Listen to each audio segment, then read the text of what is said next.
नमस्कार, आपके साथ मैं हूं विद्यानाथ झा। दोपहर के नंबर 1 डिबेट में आपका स्वागत है। वक्फ कानून पर 5 मई को सुप्रीम कोर्ट में सुनवाई होनी है और उससे पहले घमासान मचा हुआ है। कोई सड़क पर उतरने की धमकी दे रहा है तो कोई गृह युद्ध की बात कर रहा है। हैदराबाद में वक्फ कानून के खिलाफ जलसा हुआ, मुसलमानों की भीड़ इकट्ठा की गई और मौलानाओं ने भड़काऊ तकरीरें दी। ओवैसी भाईजान भी रंग में दिखाई दिए। कानून के बहाने मोदी सरकार पर जमकर हमला बोला। किसी ने संभल पार्ट 2 की धमकी दी तो किसी ने मुंहतोड़ जवाब देने की बात कही। ओवैसी ने कहा कि सरकार शतरंज का खेल खेल रही है, यह बर्दाश्त नहीं करेंगे। तो क्या ओवैसी को कोर्ट पर भरोसा नहीं है? और अगर भरोसा है तो फिर सड़क पर उतरने की धमकी क्यों दे रहे हैं? क्यों वो मुसलमानों को भड़का रहे हैं? इन्हीं सवालों का आज जवाब तलाशेंगे, डिबेट करेंगे। हमारे साथ मेहमान होंगे खास, लेकिन उससे पहले एक रिपोर्ट आपको दिखा दें। हम उनको बताना चाह रहे हैं कि हम झुकने वाले नहीं हैं। हक को छुपाने की कोशिश की जा रही है, लेकिन हम खामोश बैठने वाले नहीं हैं। और ये आवाज दारुसलाम के मैदान से दिल्ली तक जाना चाहिए कि आवाज दो, आवाज दो। वक्फ कानून के खिलाफ में मुस्लिम संगठनों ने आर पार की लड़ाई का ऐलान कर दिया है। हैदराबाद में नए कानून के खिलाफ में एक बड़ा जलसा हुआ। जलसे में वक्फ संपत्तियों की हिफाजत के लिए जंग का ऐलान किया गया। ओवैसी ने कहा कि हम झुकने वाले नहीं हैं। जो सियासी ताकतें आज इस मुल्क पर हुक्मरान हैं, वो हमको मिटाना चाहते हैं और हम उनको ये बताना चाह रहे हैं कि हम अपने आप को मिटने नहीं देंगे। इंशाअल्लाह ताला जमहूरी तरीके से तुम मिट जाओगे। हम उनको बताना चाह रहे हैं कि हम झुकने वाले नहीं हैं। और मुसलमानों के इत्तेहाद। All India Muslim Personal Law Board ने भड़काऊ बयान देते हुए कहा कि ये वक्त मुंह तोड़ जवाब देने का है। मुंह तोड़ जवाब देना यह इंतहाई लाजिम और जरूरी है। आखिरी बात मैं आपसे यही कहूंगा, इस वक्त जोश से नहीं बल्कि होश से काम लेना है। नए वक्फ कानून के खिलाफ मुसलमानों को भड़काया जा रहा है। संभल जैसे गोला कांड का डर दिखाया जा रहा है कि जब ये बिल पास होगा तो आपने संभल का वाकया देखा। 400 साल पुरानी मस्जिद थी, वहां पर सर्वे के नाम पर आए मुसलमानों ने जज्बात से मगलूब होकर अपनी मस्जिद के लिए निकल गए। उनके सीनों पर गोलियां पड़ी और वो मुसलमान शहीद हो गए। जो बचे हुए थे सैकड़ों की तादाद में जेल में गए। उनके खानदान कोर्ट कचहरी की दौड़ में लगा हुआ है। आप अंदाजा करें कि पूरे हिंदुस्तान के कई मसाजिद के साथ ये हालात पेश आएंगे। कोई संभल का डर दिखा रहा है तो कोई अल्लाह के वास्ते झूठ बोलकर मुसलमानों को उकसा रहा है। जिस चीज का मालिक अल्लाह है, मोदी कह रहे हैं कि उसका मालिक अल्लाह नहीं रहेगा। अब मोदी आप खुद देखोगे, अल्लाह कैसा बता देगा अपना जल्ले जलालहू। अल्लाह जिस जमीन का, जिस जायदाद का मालिक है, उसकी हिफाजत के लिए आगे बढ़ रहे हैं। हम अल्लाह के घर की हिफाजत के लिए आगे बढ़ रहे हैं। हम औलिया अल्लाह के आस्थानों की हिफाजत के लिए आगे बढ़ रहे हैं। भाईजान यही नहीं रुके। उन्होंने कहा कि मुसलमानों को टारगेट किया जा रहा है। यूसीसी के नाम पर हमारी शरीयत को हमसे छीनना चाहते हैं। 11 साल से नरेंद्र मोदी सिर्फ मुसलमानों की मजहबी शनाख्त पर हमला कर रहे हैं। 11 साल से नरेंद्र मोदी सिर्फ मुसलमानों की मस्जिदों को छीनने की कोशिश कर रहे हैं। 11 साल से नरेंद्र मोदी मुस्लिम खवातीन को ताकतवर बनाने के बजाय उनके सरों से हिजाब को छीन रहे हैं। 11 साल से नरेंद्र मोदी बुलडोजरों के जरिए सबसे ज्यादा दलित और मुसलमानों के घरों को तोड़ दिया। अब यूनिफॉर्म सिविल कोड के नाम पर हमारी शरीयत को हमसे छीनना चाहते हैं। नए वक्फ कानून को समझाने के बजाय ओवैसी मुसलमानों को भड़का रहे हैं। तो सवाल ये है कि ओवैसी किसे डरा रहे हैं और किसे धमका रहे हैं? क्या ओवैसी को कोर्ट पर भरोसा नहीं है? और अगर भरोसा है तो फिर सड़क पर उतरने की धमकी क्यों दे रहे हैं?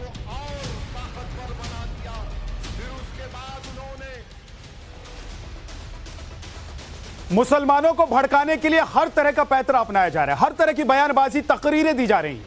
लेकिन सवाल उठता है कि जिस अल्लाह के नाम पर और जिस अल्लाह के वास्ते मुसलमानों को तकरीर के जरिए भड़काने की कोशिश हो रही है, क्या वो अल्लाह कभी चाहेंगे कि उनके नाम की जमीन कोई कब्जा कर ले, उनके नाम की जमीन को कोई बेच दे?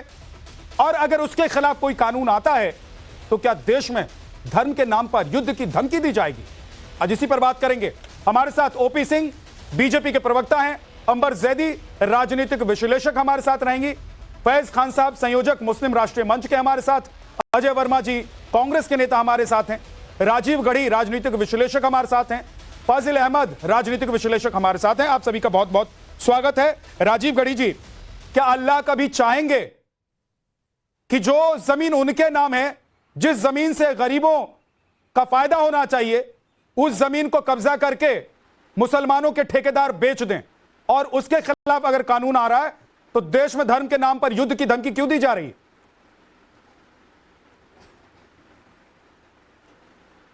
देखिए, मेरा नाम राजीव रियाज प्रतापगढ़ी है। जी राजीव, मैं एक शायर हूं और वहीं से बात शुरू करता हूं कि हर कूचे से हर दर से ठुकराया जाएगा, हाथों से अगर पुरखों का सरमाया जाएगा, कत्ल करेगी पहले मेरे लोगों को दुनिया, फिर लावारिस बच्चे को अपनाया जाएगा। अटल बिहारी वाजपेयी साहब ने मोदी साहब को आईना दिखाया था कि मोदी साहब राज धर्म का पालन करिए, आपके लिए हर नागरिक भारत का समान है। आप ज़बरदस्ती मुसलमानों का भला करने पे तुले हुए हैं। अब ज़मीनें बेची जाएंगी। जब कमिश्नर और डीएम का इन्वॉल्वमेंट हो जाएगा तब ज़मीनें, किस कदर करप्शन है इस मुल्क में, तो अब ये ज़मीनें जो है हड़पी जाएंगी, इसका मिसयूज़ होगा। अभी तक कोई मिसयूज़ को ठीक किया जा सकता था। मैं पूछ रहा हूं, रहना एक सरकार की जिम्मेदारी है। राजीव रियाज प्रतापगढ़ी जी, मेरे सवाल पूछिए का जवाब अगर आप देंगे तो वक्त जाया नहीं होगा। दूसरी बात यह होगी कि डिबेट भी अच्छी होगी। मैं सवाल जो पूछ रहा हूं उस पर रहिएगा। मैं पूछ रहा हूं कि क्या अल्लाह कभी चाहेंगे, क्योंकि अल्लाह के नाम पर, अल्लाह का वास्ता ही आप दे रहे हैं मुसलमानों को, चाहे ये तकरीर करने वाले असदुद्दीन ओवैसी हैं या फिर दूसरे कोई और, दूसरे मौलाना या खुद को मुसलमानों के ठेकेदार कहने वाले। मैं पूछ रहा हूं कि अल्लाह कभी चाहेंगे कि उनकी जमीन, उनके नाम की जो जमीन है, जो गरीबों को फायदा होना चाहिए जिससे, उस पर लोग कब्जा कर लें, उसको लोग बेच दें? ये अल्लाह कभी चाहेंगे? ऐसा बिल्कुल भी नहीं है। जितना आप शोर मचा रहे हैं कि मिसयूज हुआ, उतना हुआ नहीं है। अगर हुआ है तो उसको ठीक किया जा सकता था, बहुत मामूली चीज। क्यों नहीं ठीक हो रहा था? अब जो यहाँ अमेंड किया जा रहा है जो कानून, उसके तहत जो जमीनें अब हैं वो अब नहीं रहेंगी वक्त की। उसमें जब 60% जो है अब कब्रिस्तान है, उसमें तमाम जो है अब अधिकारियों का इन्वॉल्वमेंट हो जाएगा। वो मिसयूज करेंगे, उसको जिसको चाहेंगे उसको दे देंगे कौड़ियों के भाव। अब कहाँ रह जाएगी जमीनें? यही 9.4 लाख एकड़ जमीन, यही आंख की किरकिरी बनी हुई है भारतीय जनता पार्टी की। अंबर जैदी हमारे साथ आ गई। सोचिए ना, दलितों का सोचिए, बहुत बुरा हाल है। क्योंकि धर्म से मुस्लिम अंबर जैदी भी है बुरी कंडीशन में। हाँ, इस्लाम को फॉलो अंबर जैदी भी करती हैं। जी, वो भी मुसलमान हैं। उनको भी क्या डर सता रहा है कि सारे मंदिर मस्जिद की जो जमीनें, माफ कीजिए, जो मस्जिद और कब्रिस्तान की जो जमीनें हैं, वो जमीनें कब्जा कर ली जाएंगी, सरकार ले लेगी? अंबर जैदी जी, देखिए विद्यानाथ, सबसे पहली और सबसे अहम बात तो ये है कि जो भी वक्फ की गई जमीनें होती हैं वो अल्लाह के नाम पे वक्फ की जाती है। वक्फ मतलब उसको समर्पित किया जाता है अल्लाह के नाम पर, समाज और गरीब वर्ग के कल्याण के लिए। लेकिन टेक्निकली और लीगली उसकी ओनरशिप सरकार की होती है। वक्फ उसका कस्टोडियन होता है और उसमें रिलीजियस बॉडीज होती हैं और एसेट मैनेजमेंट के लिए अलग एक कमेटी होती है। तो ये सारी चीजों को सिर्फ और सिर्फ लोगों को वर्गालाने के लिए ओवैसी जी इस्तेमाल कर रहे हैं। उन्होंने बड़ा एहतजाज का ऐलान किया है क्योंकि वो लोगों को भड़काने की राजनीति करते। हैदराबाद में ही अगर उनके इदारों को देख लें, हॉस्पिटल, स्कूल, कॉलेज, जो कुछ भी उन्होंने बनाए हुए, यहाँ तक कि जो 5 सितारा होटल है वो तक उन्होंने लीज पे दे दी और अपने भी उन्होंने इदारे वक्त की जमीन पर बनाए हैं। वो जो टोपी लगाकर हर वक्त अल्लाह की दुहाई देते हैं, अल्लाह की जमीन कब्जा कर वो अपने धंधे चला रहे हैं। तो ये जो पूरी लड़ाई है, जो भड़काने का गेम विद्यानाथ चल रहा है, ये कब्जाधारी मुसलमानों को भड़काने के लिए करे ताकि इनके कब्जे खुलकर लोगों के सामने आए। इससे पहले आम जनता को, गरीब मुसलमानों को ये तक नहीं पता था कि वक्फ होता क्या है और इसका पर्पस क्या है। आज जब मीडिया के माध्यम से डिबेट हुई है, आम लोगों को ये पता चला है कि वक्त तो हमारे लिए, हमारे कल्याण के लिए किया गया था, लेकिन इन लुटेरों ने सरकारों में बैठकर, आज आप बोल रहे हैं कि बीजेपी बीजेपी इसको लूटेगी। आप जरा उठाकर 77-60 साल का इतिहास देख ले, कांग्रेस ने कितने ही, दिल्ली में ही देख लीजिए, हजारों बीघा जमीनें उन्होंने कब्जाई है, तब तो आपको पेट में दर्द नहीं हुआ। आज जब सारी चीजें कब्जाधारियों के चुंगल से छुड़ाने के लिए सारे सिस्टम को ट्रांसपेरेंट बनाया जा रहा है और उसकी इनकम को बढ़ाने की बात की जा रही है, तो आप कह रहे हैं कि सारी चीजें छीनी जाएंगी। आपने लोगों ने जो कब्जे जमाए में उसको छीना जाएगा, एक एक इंच का हिसाब होगा, हिसाब देना पड़ेगा। अब तक तो लूट खसोट आप लोगों ने की है, ठीक है अंबर, उसका हिसाब देना पड़ेगा। Jamiat Ulema e Hind, All India Muslim Personal Law Board, जिन्होंने हजारों लाखों करोड़ की जमीन पर कब्जा जमाकर रेंट के नाम पर उन्होंने लीज कर ली है और 1 रुपया नहीं देते रेंट के नाम पर, उनको रेंट देना पड़ेगा, सबसे हिसाब किया जाएगा। और ये डर इस बात का फजील अहमद कि आपको हिसाब देना पड़ेगा, इसीलिए अल्लाह के नाम पर लोगों को वर्गलाकर देश में आग लगाने का काम कर रहे हैं। जी फजील भाई, आप सहमत हैं अंबर सैदी की बातों से कि चाहे सरकार टेक्निकली सरकार के पास ही वो जमीन रहती थी, लेकिन लूट खसोट जमकर हुआ और जो ठेकेदार बनते थे उन्होंने न सिर्फ जमीनों का इस्तेमाल किया, बेच दिया। आज अगर आज की सरकार चाह रही है कि जो जमीन वक्फ की है वो वक्फ की रहे और गरीब लोगों के लिए, गरीब मुसलमानों के लिए उसका इस्तेमाल हो, सही इस्तेमाल हो, तो क्या देश में धर्म युद्ध के नाम पर आप लोग आग लगा देंगे? देखिए विद्या भाई, अगर कोई ये कहे कि जमीन अल्लाह की, सरकार जो है कस्टोडियन है, सरकार मालिक नहीं है उसकी, जमीन अल्लाह की है, कस्टोडियन सरकार है। और कोई जमीन देश में आज तक बेची नहीं गई, सिवाय एक जमीन जो बंबई में यतीम खाना था, सरकार की है, जिसको मुकेश अंबानी ने अपना घर बना लिया, उस जमीन के अलावा कोई जमीन नहीं बिकी है। रहा सवाल मस्जिद, मदरसा, कब्रिस्तान, इससे भी क्या किराया लेंगे आप? मस्जिद से भी किराया लेंगे। फजील भाई, आप कह रहे कोई जमीन नहीं बेची गई, मस्जिद की बात हो रही है। आज तक पूरे भारत में सिर्फ एक जमीन बिकी, मुंबई के अंदर यतीम खाना बोहरा समाज की जो थी। और अगर आप एक बात बताइए फाजिल साहब, अगर आप मेरी जमीन कब्जा कर मदरसा या मस्जिद बनाना चाहते हो तो अल्लाह इस चीज की इजाजत देता है? अरे आप नहीं जानती ना वक्त के बारे में। इस्लाम के नाम पर मुसलमानों को बरगलाकर अपना मॉडलिंग करती हैं, आप वक्त के बारे में जानकारी अंबर नहीं रखती है, समझिए बात को। किसी और की जगह पर कोई भी धार्मिक कार्य करने की इजाजत नहीं देता, जो आप तक गरीब मुसलमानों की जमीन पर आपने बदमाशी की है उसका हिसाब हो रहा है और आपको हिसाब देना पड़ेगा। डर इसी बात का है कि हिसाब लेने का वक्त आ गया है, तो आप सोच रहे हैं कि गरीब मुसलमानों को एक बार फिर से सड़क पे उतारकर देश में दंगे भड़काए जाए। एक बार उनको बोलने दीजिए अंबर, एक बार उनको बोलने दीजिए। सुरक्षित नहीं मुसलमानों के लिए एक और देश बनवा दिया जाए ताकि वो रज़ाकार जो पहले उन्होंने किया था आज भी वही रिपीट कर सके। ठीक, अंबर अब रुक जाइए थोड़ा सा, प्लीज रुक जाइए, मैं आऊंगा वापस आपके पास। फजील खान, फजील अहमद, जल्दी से जवाब दीजिए। देखिए, जिस सरकार जिस बिल की बात कर रही है, इस बिल के माध्यम से जिन लोगों ने जमीन कब्जा करके रखा है उसको तो मालिकाना हक दे देगी सरकार, इस बिल, नई बिल के माध्यम से। कैसे दे देगी? उनका ऑब्जेक्शन यही है, अगर किसी ने कब्जा कर रखा है, उसका कोर्ट में केस चल रहा है, तो हम लोग खाली कराएंगे उसको, लेकिन इस बिल के माध्यम से तो उसको मालिकाना हक मिल जाएगा, वो तो सीधे सीधे मालिक हो जाएगा इस जमीन का। अच्छा, फिर तो अदालत में जितने केस चल रहे हैं, अगर कोई जमीन, मेरी पर्सनल जमीन को भी कोई कब्जा करता है, तो हमको तो खाली कराने का अधिकार है ना, कोर्ट में जाने का अधिकार है। तो इस बिल के माध्यम से तो हम वो अधिकार दिया गया है ना। क्या बोले? मैं कह रहा हूँ यही अधिकार तो इस कानून में भी है। तो ये अधिकार कब्जा जो करके बैठे हैं जमीनों को, उनको अधिकार मिल रहा है ना, वक्फ बोर्ड से तो अधिकार छीना जा रहा है। अरे तो वक्फ बोर्ड पर ही तो आरोप है, 40,000 केस तो वक्फ बोर्ड पर ही है भाई। सुनिए ना, थोड़ा सिंसियरली सुनिए, बहुत ये कानूनी चीज है, ये कानूनी चीज है, इसमें हाय हाय करने से कुछ नहीं होगा, थोड़ा लीगल चीज है, इसको समझिए। जो जमीन, देखिए इस देश के अंदर कोई भी निर्णय लेने का अधिकार न्यायालय को है, फाइनल न्यायालय, आखिर सुप्रीम कोर्ट न्यायालय है, उसने सरकार के तमाम जद्दोजहद को फाइनल निर्णय लिया ना सुप्रीम कोर्ट ने। इसी तरह से जिला न्यायालय है, तहसील है, एसडीएम कोर्ट है, कमिश्नरी कोर्ट है, कोई भी जमीन। अरे अंबर, थोड़ा रुकिए ना भाई, आप मॉडलिंग करती हैं, आपको ज्यादा वक्फ कानून की जानकारी नहीं है, प्लीज आप देखिए, ये पर्सनल कमेंट मत कीजिए, पर्सनल कमेंट नहीं कीजिए, पर्सनल कमेंट करने के लिए नहीं बुलाता आप लोगों को मैं। पर्सनल कमेंट के लिए आप लोगों के पास एक दूसरे का नंबर होगा, एक दूसरे से जो भी झगड़ा करना, बात करनी हो, जो भी है कर लीजिएगा, यहाँ पर बैठ के मत क्या कीजिए। हम कोई भी बिल बने, हम चाहते हैं इस देश की सुरक्षा, हमारे जमीनों की सुरक्षा। हम क्यों, हमारा कोई दुश्मनी है तमाम कानून बने, हम लोग किसी कानून के लिए सड़क पर उतरे क्या? ठीक। और सुन लीजिए, तो सड़क पर नहीं उतरे तो कल हैदराबाद में इतनी बड़ी मजलिस क्यों लगाई गई? खत्म किया, इतनी बड़ी मजलिस क्यों लगाई गई थी? फैज खान, इलेक्शन बॉन्ड का कानून बनाया था, तब सर सुप्रीम कोर्ट ने खत्म किया, तब तो मैं अभी आपको गिनवा दूं, फजील अहमद, मैं आपको गिनवा दूं किस किस ने कहां कितनी जमीन पर कब्जा किया और उसको बेच दिया। तब आप लोग कहां सो रहे थे? तब आप लोगों को मजा आ रहा था, तब आप लोगों को लग रहा था कि नहीं ठीक है भैया, आज अपनी जमीन पर अपने धर्म के लोगों की जमीन पर कब्जा कर रहे हैं, तो उसके बाद फिर हिंदुओं की जमीन पर भी कब्जा करने लग गए और कहने लगे कि देखो ये जो मंदिर है ये वक्त की जमीन पर है, ये जो संसद है ये वक्त की जमीन पर है। का मामला ये तो सबके लिए है, सबकी जमीन, आपकी भी जमीन बिहार में कब्जा हो जाएगी तो आप क्या करेंगे? न्यायालय में जाएंगे? जाऊंगा ना भाई, घुस जाएंगे।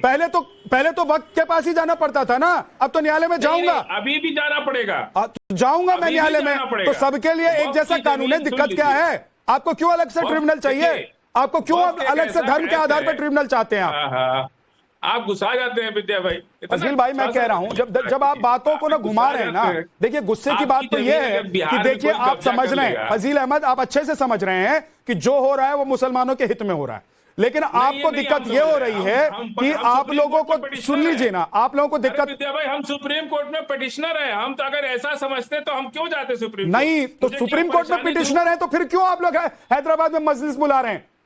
नहीं, वो भी करेंगे, ये भी करेंगे, क्यों करेंगे भाई? सुप्रीम कोर्ट पर भरोसा नहीं है क्या? मतलब दंगा भी करेंगे और कोर्ट में भी जाएंगे। फैज खान साहब, सुनते ही नहीं, दंगा भी करेंगे और कोर्ट में भी जाएंगे, ये भी कहेंगे कि कोर्ट का फैसला हमारे पक्ष में नहीं आया तो हम उसको नहीं मानेंगे, ये भी कहेंगे कि 11 साल से जब से मोदी सरकार आई है तब से मुसलमानों की जमीनें छीनी जा रही हैं। मतलब डराने का काम करते रहेंगे, भले ही कोर्ट कचहरी में अपना कानूनी लड़ाई लड़ेंगे।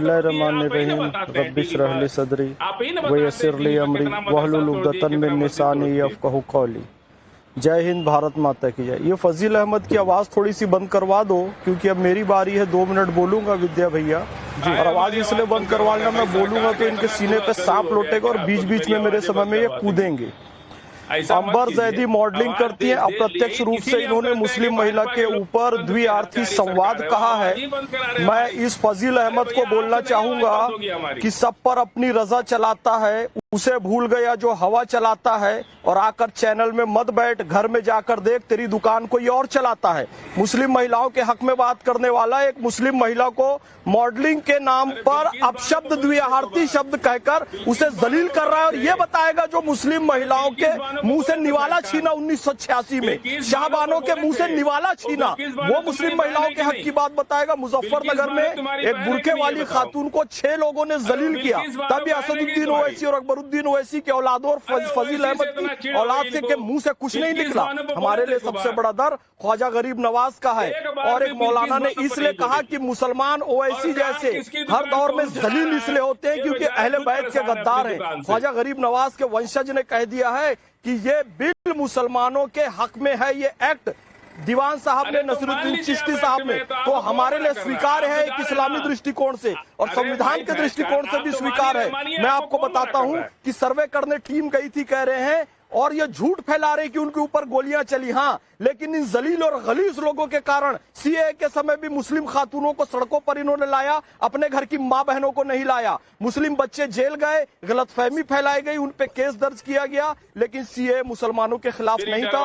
उसी तरीके से ये एक्ट जो आया है वक्फ का, ये मुसलमानों के हक में है। फिर भड़का रहे हैं कि सड़कों पर आ जाओ, एक खुदाई ताकत होती है, शैतानी ताकत होती है। असदुद्दीन ओवैसी की भाषा से लग रहा है कि ये शैतानी ताकत के लोग हैं, और फजील अहमद औरतों का अपमान करने वाला जलील आदमी से यहाँ से हटा दो। मैं बार बार कह रहा हूँ, ये इनके बस एक ही रहना है, अकबरुद्दीन ओवैसी, असदुद्दीन ओवैसी, वहाद ओवैसी, अपने परिवार के लोग बात करते हैं दलितों के साथ जुल्म होगा। अरे अपनी पार्टी का नाम बदलकर मजलिसे इत्तेहादुल दलित रखो, मजलिसे किसी दलित को अध्यक्ष बनाओ, तुम्हारे में दम है तो जलील आदमी दलितों को छल रहे हो। जय भीम कहकर मैं एक बात और कहना चाहता हूँ, ओवैसी ने कल कहा कि मैं गैर मुस्लिमों से वक्फ ले सकता हूँ, लेकिन उनको सदस्य नहीं बना सकता।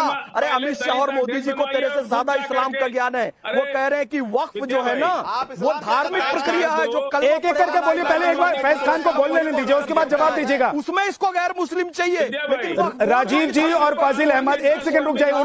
कंप्लीट करने दीजिए, मैं आऊंगा, मैं पूरा वक्त दूंगा, आप लोग बोलिएगा, घर में जाकर देख, मैं पूरा वक्त दूंगा, आप लोग बोलिएगा। रुक जाइए, मेरे दो मेहमान और दो पार्टी तो अभी बैठी हुई है, बीजेपी और कांग्रेस के नेता बैठे हुए, उनके पास उनका नंबर ही नहीं आया। रुक जाइए जरा, एक एक करके फैज खान कंप्लीट कीजिए पहले। हाँ, बात करेंगे। अरे अपने घर में जाकर देख, तेरी दुकान कोई और चलाता है। विद्या भाई ये कह रहे हैं ना, प्लीज प्लीज प्लीज, अरे चल चल चल, निकल निकल निकल, तेरी दुकान कोई और क्या चैनल में क्या बैठा है? यहूदियों का फेसबुक चलाता है बेशरम आदमी, यहूदियों का ट्विटर चला रहा है। ऐसे नहीं फैज खान, आप ऐसे नहीं कीजिए। देखिए आप विद्वान व्यक्ति हैं, नाम रख, आप ऐसे शब्दों का इस्तेमाल मत कीजिए, अच्छा नहीं लगता है। आप लोग टेलीविजन पर बैठते हैं, ऐसे शब्दों का इस्तेमाल मत कीजिए, पर्सनल मत होइए। मैं हमेशा कहता हूं कि डिबेट में पर्सनल नहीं होना चाहिए। अब लास्ट 30 सेकेंड फैज खान। अंबर जैदी को क्या बोला देखो, अंबर जैदी को क्या बोला उसने, हमारी बहन है वो। खान को राम मंदिर ट्रस्ट का मेंबर बनवा दीजिए।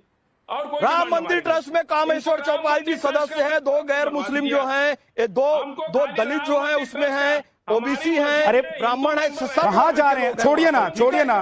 फाजिल खान, फाजिल खान, आप all India Muslim Personal Law board का अध्यक्ष बनवा देंगे क्या किसी हिंदू को? महाकुंभ का अध्यक्ष आप MIM का अध्यक्ष बनवा देंगे क्या किसी हिंदू को? हैं? आप बनवा देंगे क्या? कानून तो बनाए, कानून में छोड़िए ना, क्या बात करते हैं आप? रुक जाइए ना, अभी तो वक्फ बोर्ड में हिंदुओं की बात हुई है तो आप लोग परेशान हो गए, पेट में दर्द हो गया। और तो काम कर रहा है नेशनल टेलीविजन चैनल पर बैठकर। आपकी दुकान में जो छोटे छोटे चीनी की गोलियां बेचते हैं वो कोई और ले जाएगा। इनके पास कोई लॉजिक नहीं बचता है, तो किसी ने शादी की है नहीं की है, और मॉडलिंग कर रहा है नहीं कर रहा है। अपने घर में अपनी माँ बहन बेटियों को जाकर। अच्छा ठीक है, अब एक सेकंड रुक जाइए, अब रुक जाइए। देखिए डिबेट कहीं और चली गई है, डिबेट कहीं और चली गई। हम किस मुद्दे पर बात कर रहे हैं? फैज खान साहब, मैं ये कह रहा हूं कि भाई अल्लाह कभी चाहेंगे कि उनके नाम की जो जमीन हो वो कोई बेच दे, उस पर कोई कब्जा कर ले, उस पर जिसका अधिकार हो उसके अधिकार का हनन कर रहे, और ये सब सालों से हो रहा था। तो क्या अल्लाह ये चाह रहे हैं कि अल्लाह के वास्ते ये लोग पूरे देश में मुसलमानों को भड़का रहे हैं? अल्लाह बिल्कुल ऐसा नहीं चाहता है, वो तो सारी जमीनें बेच देने के लिए। फजील खान प्लीज एक सेकंड रुक जाइए। फजील खान आप देखिए, मुझे मजबूर मत कीजिए, आवाज आपकी डाउन करनी पड़ेगी। मैं आऊंगा तो बोलिएगा, पहले फैज खान को बोलने दीजिए। फैज खान बोलिए please. Muslim Personal Law board sir बोलिए, फैज खान साहब को रखिए स्क्रीन पर, वो बोलेंगे। अपमान कर रहे थे, जाओ मोदी, जाओ अमित शाह और अल्लाह की जमीन की हिफाजत करो। नरेंद्र मोदी जी और अमित शाह जी को अल्लाह ने भेजा है कि ओवैसी जैसे मौलाना कट्टरपंथी लोग जो मुसलमानों का हक खा रहे थे, मुस्लिम पर्सनल लॉ बोर्ड गरीब मुस्लिम महिलाओं का हक खा रहा था और मुस्लिम महिलाओं को अपमानित कर रहे थे नेशनल टेलीविजन चैनल पर बैठकर, तो अल्लाह की जमीन को बचाने के लिए, मुसलमानों को उनका हक दिलाने के लिए नरेंद्र मोदी जी, अमित शाह जी, किरण रिजिजू जी आए हैं और अल्लाह ने इन्हें खुद भेजा है। अल्लाह की मर्जी के बिना कोई प्रधानमंत्री नहीं बन सकता। तुम अहले बैत के गद्दार हो, तुम ख्वाजा मोइनुद्दीन चिश्ती अजमेरी रहमतुल्लाह अलैह के जो वंशज हैं उनको झूठा बोल रहे हो। कल ओवैसी का एक प्रवक्ता बोल रहा था, तुम इसीलिए जलील होते हो पूरी दुनिया में, क्योंकि तुम इस्लाम को भी नहीं मानते हो, तुम संविधान को भी नहीं मानते हो, तुम अपनी माँ बहनों को सड़कों पर लाकर उनसे प्रदर्शन। ठीक है फैज खान, अब रुक जाइए, अब रुक जाइए सर, प्लीज प्लीज। आप लोग ऐसे मत लड़ा कीजिए, आप लोग ऐसे मत बोला कीजिए कि शोभा नहीं दे। हाँ, राजीव प्रतापगढ़ी, आप कुछ कहना चाहते हैं? राजीव रियाज प्रतापगढ़ी, पूरा नाम बोल रहा हूं, बोलिए आप क्या जवाब देना चाहते हैं? 30 सेकंड में जवाब कर रहा हूं। ये आदमी 70% लोगों को ज्यादातर मुसलमानों को ये आदमी अहले बैत गद्दार बता रहा है। ये आदमी अपना किस मसलक से ताल्लुक है ये बताइए। आप बैरिस्टर साहब को गद्दार बोल रहे हैं, आप ज्यादातर मुसलमानों को गद्दार बोल रहे हैं, ये आपकी भाषा है? ये आपकी भाषा है चैनल पर? बेशरम आदमी ख्वाजा गरीब नवाज के आप बताइए, सम्मान करना सीख, हमारे नबी का सम्मान। नहीं प्लीज फैज खान ऐसे मत कीजिए, ये मत कीजिए, ये मत कीजिए। आपका दर्जा वो नहीं है कि आप इस तरह के शब्दों का इस्तेमाल करें। आपका दर्जा फैज खान वो नहीं है। आप विद्वान व्यक्ति हैं, आपके पास अच्छे शब्द हैं, आपके पास लॉजिक है, आपके पास पूरा ज्ञान है। आप उस ज्ञान से, लॉजिक से आप लोगों को धराशायी करते हैं। इस तरह के शब्दों का इस्तेमाल मत कीजिए, हल्का नजर आता है। बोलिए राजीव रियाज प्रतापगढ़ी जी। भाई साहब, ये चंद लोग जो खरीदे हुए हैं भारतीय जनता पार्टी के, फिर आप बोलेंगे, अब वो बोलेंगे तो मैं नहीं रोकूंगा। डैमेज करने फिर अब आप वो बोलेंगे तो मैं नहीं रोकूंगा। राजीव भाई, अरे आप शुरू वहीं से करते हैं जहां से वो खत्म करते हैं। आप शुरू ऐसे मत कीजिए, आप अपनी बात कहिए। गद्दार कैसे कहा इन्होंने? रोका ना मैंने उनको, आप फिर वही करना चाहते हैं तो फिर मैं उनको रोकूंगा नहीं। ओवैसी को कहा और तुझको कहा, फिर कह रहा हूं ओवैसी को। बोलिए राजीव जी। देखिए विद्यानाथ झा भाई, हर सरकार को, हर देश का हर नागरिक, अब आप यहां भीड़ देख के घबरा रहे हैं, यह घबराहट आपकी है, यह घबराहट भारतीय जनता पार्टी की। अगर लोग यहां सभा कर सकते हैं, विरोध प्रदर्शन कर सकते हैं। ओवैसी साहब एक बहुत सीनियर नेता है इस मुल्क के, वो कुछ कह सकते हैं, अपनी बात रख सकते हैं। शांतिपूर्ण एक प्रोग्राम हुआ, उस पर भी आपत्ति है यहाँ भारतीय जनता पार्टी के लोगों को। तो भाई आप जो है सिर्फ ये चाहते हैं कि चंद लोग इस देश पर शासन करें, सारी धन संपदा उन्हीं की हो जाए, मनुस्मृति का जो विधान था उसी के तहत ये देश चले। तो ये वक्त निकल गया है, अब ये दोबारा नहीं हो पाएगा। देश मनुस्मृति से चल रहा है क्या जुडिशरी में? राजीव भाई, देश मनुस्मृति से चल रहा है क्या? राजीव भाई मुझे जवाब दीजिए, देश मनुस्मृति से चल रहा है क्या? एक मिनट रुकिए, एक सेकंड रुक जाइए दलित को एमआईएम का अध्यक्ष बना, प्लीज, एक सेकंड रुकिए। राजीव रियाज जी, सर मुझे बताइए, देश मनुस्मृति से चल रहा है जी? ये देश मनुस्मृति से चल रहा है? मैं बता रहा हूं, मुझे सवाल का जवाब दीजिए, देश मनुस्मृति से चल रहा है? मैं बता रहा हूं। अभी आप क्यों वहां ले जाना चाहते हैं? भाई देश आगे निकल चुका है, कोशिश हो रही है, देश बहुत आगे निकल चुका है। मनुस्मृति से देश नहीं चल रहा है, संविधान से देश चल रहा है। नहीं निकला है, लेकिन आप लोगों को शरिया चाहिए। 90% लोग एक ही तबके के हैं, एक बिरादरी के लोग 90% हैं जुडिशरी में। सुप्रीम कोर्ट में आप देखिए, हाई कोर्ट में आप देखिए, यूनिवर्सिटीज के बीसीस को आप देखिए, राज्यपालों को देखिए आप। विधिनाथ अलाउ मी 30 सेकंड। एक सेकंड रुक जाइए, अजय वर्मा जी हैं, अजय वर्मा जी हैं, जरा उनके पास मैं चलता हूं। अच्छा, उन्होंने एपी उतार दिए, लेकिन मैं एक बार बीजेपी के पास जाना चाहता हूं। ओपी सिंह जी, आरोप यह है कि आप लोग जानबूझकर 11 साल में, पिछले 11 साल में आप लोगों ने मुसलमानों को कमजोर किया है, इनकी मस्जिदों को, इनकी कब्रगाहों को, इनकी जमीनों को कब्जा करना चाहते हैं। आप लोग जानबूझकर देश में एक ऐसा माहौल खड़ा करना चाहते हैं जिससे कि धर्म युद्ध जैसे हालात हो जाए, सिविल वॉर जैसे हालात हो जाए। पहली चीज तो यह विद्यानाथ जी, समय देने के लिए आपको बहुत धन्यवाद, क्योंकि आपका डिबेट बड़ा स्वस्थ चल रहा है और जो लाखों लोग आपका डिबेट देख रहे हैं शायद उनके समझ में बात आ रही हो।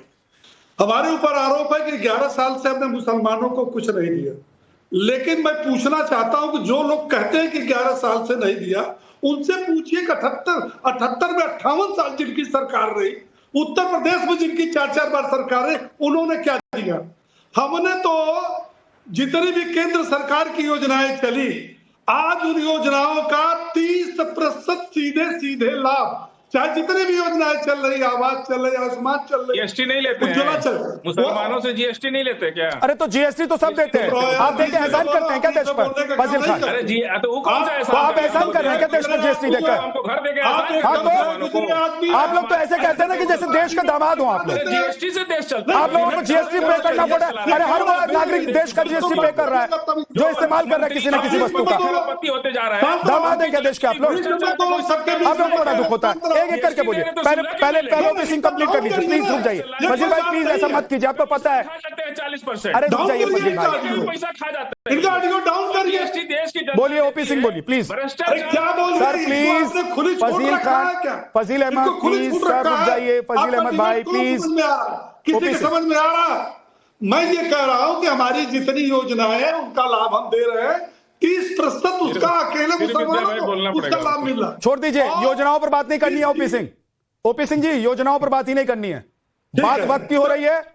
बात ये हो रही है कि आप लोग मुसलमानों को दबा रहे हैं, उनको परेशान कर रहे हैं, उनकी जमीनें लूट लेना चाहते हैं, उनकी जमीनों पर कब्जा कर लेना चाहते हैं, वक्त को खत्म कर देना चाहते हैं। यह आरोप है आप लोगों पर, इस पर जवाब दीजिए। विद्यानाथ जी, ये आरोप उन लोगों का है, ओबीसी जैसे, जो इस कौम के अपने को ठेकेदार मानते हैं, ये उनका आरोप है, आम मुसलमानों का आरोप नहीं है। आप ये बताइए, जब 2019 में सीए लागू हुआ तो इसी ओबीसी जैसे गैंग के लोगों ने कहा कि मुसलमानों की नागरिकता समाप्त हो जाएगी। कितने मुसलमानों की नागरिकता समाप्त हुई? दूसरा, वक्फ कानून जब आया तो ये आज भी सिर फाड़ के चिल्ला रहे हैं कि मुसलमानों की जमीन छिन जाएगी। पता है, हैदराबाद में ओबीसी भाईजान जो तुम्हारे नेता हैं, वक्फ बोर्ड की 70% जमीनों पर उनका कब्जा है। 2 करोड़ रुपए की वक्फ बोर्ड की जमीन उन्होंने औने पौने भाव में बेच दी। आज तकलीफ हो रही है। देखिए, 3 तलाक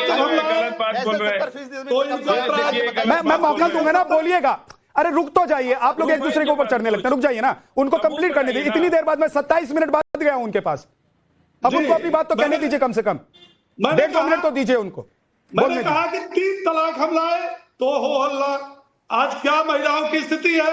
370 हम लाए तो इनके ऊपर जाति। आज जम्मू कश्मीर जो है मुख्य धारा में है कि नहीं है? उमर अब्दुल्ला की लोकतांत्रिक सरकार चल रही है कि नहीं चल? वक्फ बोर्ड, मैं एक बात की चेतावनी देना चाहते हो, आप संविधान को मानोगे, संसद को मानोगे, सुप्रीम कोर्ट को मानोगे? ठीक है, ओपी सिंह जी, ओके, अब रुक जाइए सर, प्लीज रुक जाइए। अब फजील अहमद, आप जवाब देना चाहते हैं, बोलिए। देखिए, मैं 2-3 बात का इनका जवाब दूंगा। एक तो ये इन्होंने कहा कि सुविधा दे रहे, मैंने कह दिया कि भाई जीएसटी भी तो लेते हैं ना मुसलमान से, तो आप एहसान क्यों बार बार जताते? तो सर आप भी क्यों एहसान जता रहे हैं? अरे जीएसटी नहीं देंगे तो सड़कें कहां से बनेंगी? अरे जिस सरकारी हॉस्पिटल में जाके इलाज करवाते होंगे वहां इलाज कैसे होगा? आप ऐसी बातें मत बोलिए, आप ऐसी बातें मत बोलिए कि आप कोई एहसान कर रहे हैं। भाई आप भी इसी देश के नागरिक हैं, रुक जाइए। हमारा ही पैसा है, सर ऐसी बातें मत किया कीजिए। हाँ तो पैसा तो वही तो कह रहे हैं, जो हमारा पैसा है, आती है मुसलमान की, जो हमारा पैसा है, और जो पैसा अल्लाह के नाम पर, यह संपत्ति अल्लाह के नाम पर लोग दान करके गए, उस पर आप जैसे लोग कब्जा करके बैठ जाते हैं। सुनिए, हमारे यहाँ अल्लाह ने कहा कि लोग बिस्मिल्लाह भी पढ़ेंगे, आयत भी पढ़ेंगे, नमाज भी पढ़ेंगे, लेकिन अल्लाह के खिलाफ अंदर से रहेंगे, वो मुनाफिक मुसलमान है। अल्लाह ने कभी ये कहा कि हम मेरे नाम पर जो जमीन छोड़कर जाएगा उस जमीन को तुम कब्जा लेना और उस जमीन को तुम बेच देना? अल्लाह ने कभी ये कहा? अल्लाह ने, फाजिल भाई मेरे को जवाब दीजिए, मैं क्योंकि आप डिबेट को दूसरी तरफ ले जा रहे हैं, मैं वहां से आपको पकड़ के यहाँ लाना चाहता हूँ। रुक जाइए, लेकिन ओपी सिंह आप मत बोलिएगा, ओपी सिंह आप रुक जाइए, मैं आऊंगा आपके पास। और फैज खान भी कुछ कहना चाहते हैं, देखिए एक सेकंड रुक जाइए। फजील खान मेरी बात सुनिए। फजील भाई आप क्या सिर्फ बोलना चाहते हैं? फजील खान सिर्फ आप बोलना चाहते हैं? मुनाफिक है, अल्लाह ने साफ साफ कह दिया कि मुनाफिकों की कोई पीछे जरूरत पड़ने की उनकी नहीं है, वो मुनाफिक है तो मुनाफिक ही रहेगा। ठीक, ओके, एक सेकंड, तो मेरे मुंह से मत निकलवाओ मुनाफिक। अंबर जैदी, उसके बाद फैज खान, अंबर जैदी, उसके बाद फैज खान, अंबर जैदी। देखिए विद्यानाथ, सबसे पहली बात तो ये कि जो यहाँ पर मवाली बैठे हुए हैं, फाजिल अहमद, इन्होंने जो मेरे लिए शब्द बोले थे वो मैं सुन नहीं पाई थी, लेकिन उस नहीं, मैंने उसी टाइम उनको रोक दिया। भाई ने जवाब दे दिया, मैंने उसी टाइम उनको जवाब दिया। दूसरी बात यह है कि मैं इनको छोड़ूंगी नहीं, आप पे मैं डिफेमेशन सूट फाइल करूंगी, क्योंकि मैं वो इंसान हूँ जो साल भर में 2 फोटो भी नहीं इस्तेमाल करती और सोशल मीडिया पे पोस्ट करती है। पहली बात ये कि अल्लाह ने मुझे वो शक्ल नवाजी है कि अगर मैं मॉडलिंग करना चाहूँ या एक्टिंग करना चाहूँ तो मैं कर सकती हूँ, लेकिन आपको अल्लाह ने बदशकला बनाकर भेजा है कि आप बच्चे डराने के भी काम नहीं आएंगे। और दूसरी बात, मैं आपको अपनी फिल्मों में भूत बनाने के लिए भी डालूं। तीसरी बात ये, आप मुनाफिकत की बात कर रहे हैं, तो मुनाफिक आप जैसे लोग हैं जो अल्लाह की जमीन गरीबों का हक खाने वाले लोगों के खिलाफ एक शब्द नहीं बोल रहे। आप गासिबों में से हैं, आप मुनाफिकों में से जो हक की बात नहीं करे, यहाँ पर आकर झूठ बोलकर बेईमानों का साथ दे रहे, क्योंकि आपको उनकी फौज में शामिल होकर सत्ता में शामिल होना।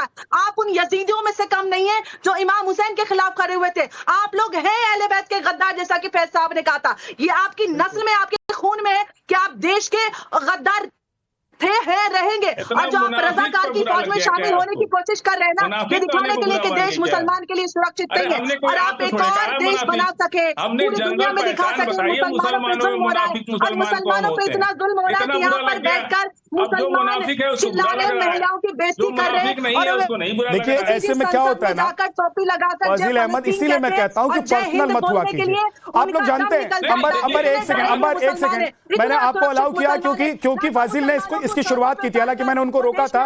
जवाब एक सेकंड रुक जाइए, एक सेकंड रुक जाइए। मैंने उनको उसी वक्त रोका था, और हो सकता है आप नहीं सुनी होंगी, लेकिन मैं इसीलिए रोकता हूं फजील अहमद कि पता है ये पर्सनल होने में ना आप लोग देश का वक्त जाया करते हैं। वो लोग जो आप लोगों को सुनने के लिए बैठते हैं उन लोगों का वक्त जाया करते हैं, इसलिए बुलाएंगे तो यही होगा। नहीं, मैं बिल्कुल अलाउड नहीं करता हूं इस तरह से, मैं इस तरह से अलाउड नहीं करता हूं। अंबर वापस आते हैं, वापस मुद्दे पर आते हैं। मेरा सवाल सुन लीजिए अंबर जैदी प्लीज एक सेकंड रुकिए, मेरा सवाल सुन लीजिए, 1 मिनट। मुद्दे पर आते हैं, और सब लोग बोलना चाहते हैं जिस मुद्दे पर हम बात करना चाह रहे हैं। अंबर जैदी, मेरा सवाल यह है कि ये लोग अल्लाह अल्लाह करके मुसलमानों को कभी बरगलाते हैं, मुसलमानों को कभी जिहाद के लिए, कभी आंदोलन के लिए, कभी आग लगाने के लिए अल्लाह का वास्ता देते हैं। मैं कहता हूं क्या अल्लाह कभी ये चाहेंगे कि उनके नाम की जो जमीन है, या उनको दान में दी गई जो जमीन है जो गरीब मुसलमानों के लिए है, उसको कोई अपने पास रख ले, उस पर कब्जा कर ले और उसको बेच दे? क्या ये अल्लाह के नुमाइंदे हैं? विद्यानाथ, इस्लाम में गरीब मिस्कीन का हक खाना ऐसा है जैसे आपने किसी गंदे जानवर का गोश्त खाना। बिल्कुल नाजायज है, इससे बड़ा कोई गुनाह ही नहीं है। और सबसे अहम बात है कि यहाँ पर जो अल्लाह अल्लाह कहकर अपने धंधे चला रहे हैं, सबसे पहली तो ये बात ये है कि इस्लाम में इन अल्लाह अल्लाह वाले बिचौलियों का कोई कॉन्सेप्ट ही नहीं है। इनको किसने अपॉइंट किया अल्लाह का नाम लेकर अपनी दुकानें चलाने के लिए? ना अल्लाह ने ऐसा कोई प्रावधान रखा है, ना ही संविधान ने। तो आप अपनी दुकानें बंद कीजिए। अगर आप मुसलमानों के लिए, देश के भले के लिए कोई कार्य कर सकते हैं तो कीजिए। देश तोड़ने का, देश में आग लगाने का अधिकार आपको भारतवासी कभी भी नहीं देगा। ठीक, ओके। फैज खान जी, मैं एक बात बड़ी विनम्रता से कहना चाहता हूं। देखिए, अमित शाह जी ने और नरेंद्र मोदी जी ने बिल्कुल इस्लाम के अनुरूप काम किया है। यहां तक कि ये कहा कि वक्फ करने वाला भी मुसलमान होना चाहिए। कल मैं ओवैसी का इंटरव्यू सुन रहा था, कैसे वो कह रहे थे कि हमें वक्फ करने वाले में गैर मुस्लिम चाहिए, मतलब उनसे ले लेंगे, लेकिन वक्फ बोर्ड में गैर मुस्लिम नहीं चाहिए। ये दोहरा चरित्र है और विशुद्ध इस्लाम का पालन मोदी जी और अमित शाह जी ने कहा है कि वक्फ करने वालों में केवल मुसलमान होंगे और वक्फ बोर्ड में सब हो सकते हैं। ये एक इस्लामी काम है। दूसरी बात, कल आज जिस तरह का भाषण उनका आया है ना, देखिए, हम इसको खुदाई बात नहीं कह सकते। अल्लाह पसंद नहीं करता इस जमीन पर फसाद फैलाने वाले लोगों को, कुरान शरीफ में लिखा है। और ओवैसी की भाषा और तमाम लोगों की जो भाषा मैं सुन रहा था इस यहाँ पर बैठकर, फसाद फैलाने वाले लोग हैं। ये खुदाई लोग नहीं हो सकते, ये महकने महकाने वाले नहीं हो सकते, ये बहकने और बहकाने वाले लोग हैं। इस चैनल के माध्यम से एक छोटी सी अपील, आम मुसलमानों, मेरी माँ बहनों, ओवैसी के बहकावे में सड़क में मत आना, आपके बच्चों को सड़क पर मत आने देना, ये जेल में आपको भेज देंगे, कोई जमानत कराने नहीं आएगा। वक्फ एक्ट मुसलमानों के हक में है और अब जल्दी से मुसलमानों को स्कूल, कॉलेज, मदरसे, मस्जिद वास्तविक रूप से और ज्यादा मिलेंगे और जो पहले से है वो सुरक्षित रहेंगे, क्योंकि ये बिल रेट्रोस्पेक्टिव नहीं है। ओवैसी और मुस्लिम पर्सनल लॉ के बोर्ड अपने सगे भाई बहनों को, माताओं बहनों को सड़कों में लाकर प्रदर्शन कराएं, उनको नहीं करवाते हैं। आम मुस्लिम अभी तक कह रहे हैं ना, सीए के वक्त के, आज तक युवा जेल में बैठे हुए हैं, उन पर मुकदमे चल रहे हैं, उनको तो आप छुड़ाने नहीं जाते हैं। फिर दूसरी बार भड़का रहे हैं, तो भड़कने और भड़काने में नहीं आना भाई। इन लोगों से कहो कि अपनी माताओं बहनों को लाकर सड़क में प्रदर्शन कराओ। मेरा यही निवेदन है। विद्या भैया, बहुत धन्यवाद। राजीव जी, ठीक है सर।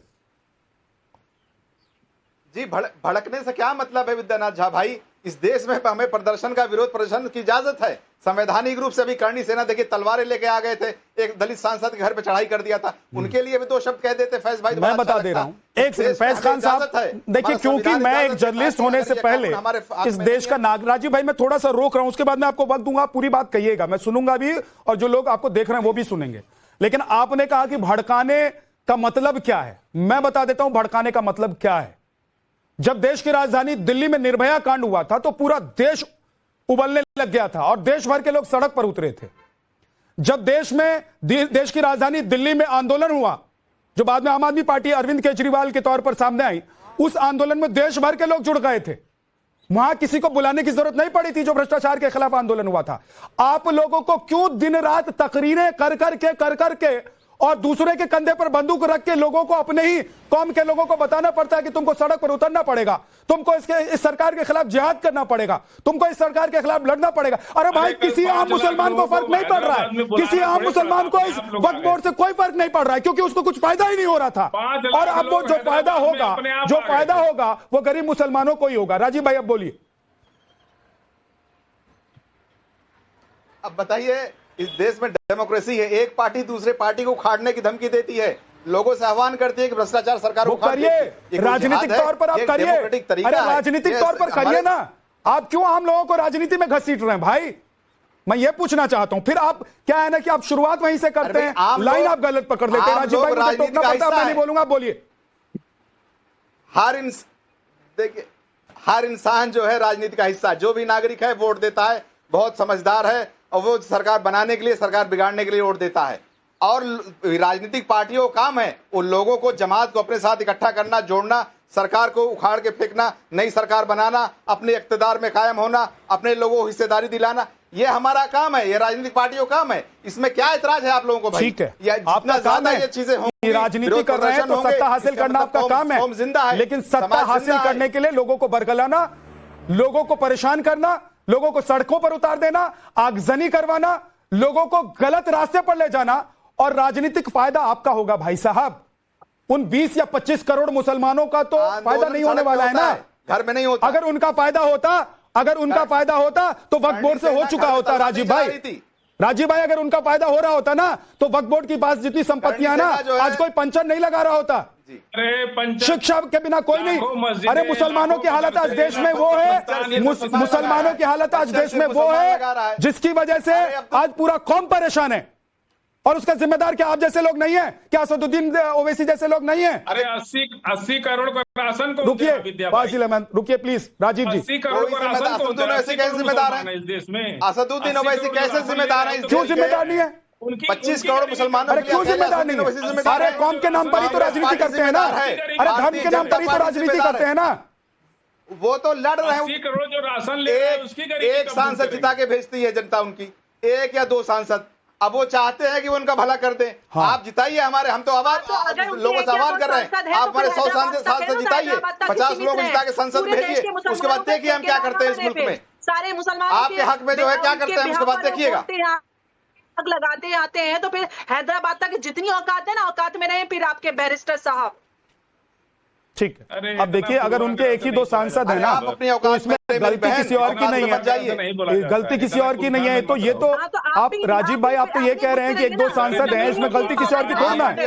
इसमें तो गलती आप लोगों की है कि मुसलमान आप लोगों की बात नहीं सुन रहे हैं। आप कितना ही जहरीली बातें करते हैं, लोग आपकी बात नहीं सुना। फजील अहमद 1 मिनट नंबर से रुक जाइए प्लीज, 1 मिनट रुकिए, आपके पास मैं आऊंगा। फजील अहमद बोलिए। देखिए, आपने कहा कि मुसलमान गरीब है, पंचर लगा रहे हैं। 80 करोड़ तो मुसलमान नहीं है देश में ना। 80 करोड़ तो राशन मुसलमान तो नहीं ले रहा है। तो जो 80 करोड़ गरीब हैं, उनको गरीब किसने बना दिया? आप मुसलमानों उनको किसने गरीब आप बना मुसलमानों दिया? का पक्ष रखेंगे कि हिंदुओं का पक्ष भी रखने आए? अरे मुसलमानों के लिए लड़ते हैं ना, तो भाई उन्हीं के लिए लड़िए ना। हिंदुओं को छोड़ दीजिए, देख लेंगे। अरे हिंदुओं को छोड़ दीजिए ना, देख लेंगे ना। ओपी शर्मा जैसे लोग देख लेंगे भाई। अरे रुकिए ना, अरे ओपी शर्मा जी इसलिए ही तो बैठे हुए हैं भाई, देख लेंगे हिंदुओं को। रुक तो जाइए, आप मुसलमानों की बात करते हैं, कम से कम मुसलमानों की बात तो कर लीजिए ठीक से। फाजिल भाई, जी आप बोले नहीं देते। फाजिल भाई आप सुनिए तो, मुसलमानों का तो कुछ पता ही नहीं, इनको पता ही नहीं मुसलमानों की स्थिति क्या है, मुसलमानों की समस्याएं क्या है। ये सिर्फ मुसलमानों के नाम पर लोगों को वर्गलाएंगे, ये दिखाएंगे इनसे जुल्म हो रहा है, बस इस देश में हिंदू की सरकार है। फिर 80 करोड़ हिंदू को गरीब किसने बना दिया? बस यही। अब जब सवाल का जवाब नहीं होना तो सबसे पहले एंकर को टारगेट करिए, टीवी चैनल को टारगेट करिए। फिर आपके पास जवाब नहीं हो तो अपनी चीजों को छोड़कर दूसरी चीजों पर, भाई मेरी टोपी टेढ़ी क्यों है इसका जवाब मैं नहीं दूंगा, सामने वाले की टोपी टेढ़ी क्यों है ये बता दीजिए। फजील भाई क्या बात कर, ऊपर ले आइए, हम ये चाह रहे हैं। फजील भाई मैं ये कह रहा हूं कि आपकी टोपी टेढ़ी है, उसको सीधी कैसे करेंगे वो तो देखिए। दूसरी की टोपी टेढ़ी है, उस पर जा रहे हैं। टोपी और तिलक दोनों की चिंता है ना। कहां करते हैं टोपी और तिलक दोनों की चिंता करते तो यहां बैठकर सिर्फ एक ही धर्म और एक ही वर्ग की बात थोड़ी ना कर रहे होते। 20 सेकंड अमर जैदी जवाब देना चाहती है, उसके बाद ओपी सिंह जी। अमर जैदी 20 सेकंड, अब वक्त नहीं है। देखिए विद्यानाथ, सबसे बड़ी बात यह है कि जो लोग बात नहीं करते, हमेशा संविधान और बाबा साहिब की बात करते हैं। सबसे पहली बात तो यह है, इनको संवैधानिक मूल्यों का ज्ञान नहीं, इनको पता ही नहीं है कि संविधान क्या होता है, इनको यही नहीं पता कि हमारी सिविक ड्यूटीज क्या हैं। लेकिन यहाँ पर बैठकर ये बड़ी बड़ी बातें करते हैं। और सबसे अहम बात यह है कि आप जब भी मनुस्मृति या फिर भगवत गीता की बात करते हैं तो यूनेस्को ने परसों ही भगवत गीता और नाट्य शास्त्र को वर्ल्ड मेमोरी रजिस्टर में रिकॉग्नाइज किया। ये भारत की 14वीं उपलब्धि है, दुनिया इस चीज को रिकॉग्नाइज कर रही है। लेकिन आपकी नफरत जो इस देश के और इस देश की संस्कृति के प्रति वो बार बार निकल कर आती है। आपकी अपनी समस्याओं के बारे में बात नहीं करते, आप सीधे ही इस देश की संस्कृति को और एक दिक्कत ये है, माफ कीजिए वक्त नहीं है। अंबर जैदी प्लीज अब रुक जाइए, वक्त नहीं है। दिक्कत ये है कि बरगलाएंगे, भड़काएंगे अपने कौम के लोगों को, और जब सवाल किया जाएगा तो कहेंगे कि सामने वाले जो कौम के लोग हैं उनको भी जरा देख लीजिए। तो भड़काने का काम छोड़ दीजिए, फिर कहिए कि हम पूरे देश के लिए लड़ाई लड़ रहे हैं। हम वक्त कानून के लिए सिर्फ नहीं लड़ेंगे, हम बाकी जो कानून है उनके लिए भी लड़ेंगे, जो बाकी लोगों के खिलाफ हो रहा है उसके लिए भी खड़े होंगे। वहां आप लोग चुप बैठ जाएंगे। बहुत बहुत शुक्रिया आप सभी मेहमानों का।